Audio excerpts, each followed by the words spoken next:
How to make a delicious chicken and sausage soup in your Cuisinart soup maker. There are many different types of soup you can try making when you own a neat kitchen gadget like the Cuisinart soup maker. Half the fun of owning one is experimenting and finding these interesting and tasty recipes.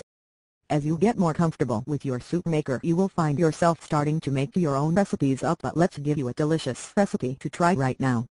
This wholesome soup is made with sausage, chicken and some lovely vegetables to make a lovely soup that is very nice to eat but isn't too complicated in taste. You will need to find some ingredients first of all to make this soup.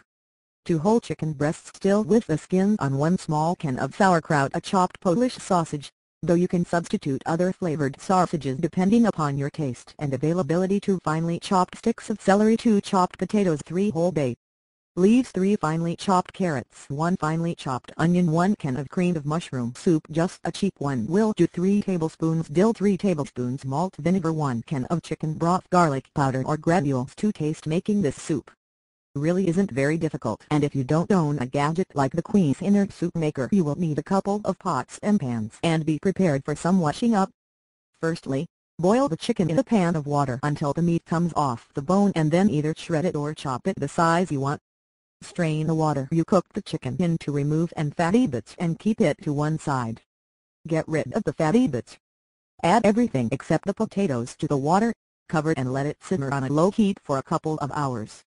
This will ensure everything is well cooked and that the flavors are wholesome. Next, add the potatoes and simmer it for a further 35 minutes. Check the potatoes are cooked through and then serve the soup. This is a very simple soup recipe that doesn't take a lot of time to prepare and is very nice. Remember that anything you don't eat on the day you can freeze and use again anytime for a quick meal. You can vary this soup by trying different types of sausage or make it sweeter through adding a small sweet potato. Remember that half the fun of the Cuisinart soup maker is the joy in discovering new recipes, tastes and flavors, and this is just one of the many recipes you could be enjoying. Don't forget to experiment and try different ingredients to see how it turns out. How to make a delicious chicken and sausage soup in your Cuisinart soup maker. There are many different types of soup you can try making when you own a neat kitchen gadget like the Cuisinart soup maker. Half the fun of owning one is experimenting and finding these interesting and tasty recipes.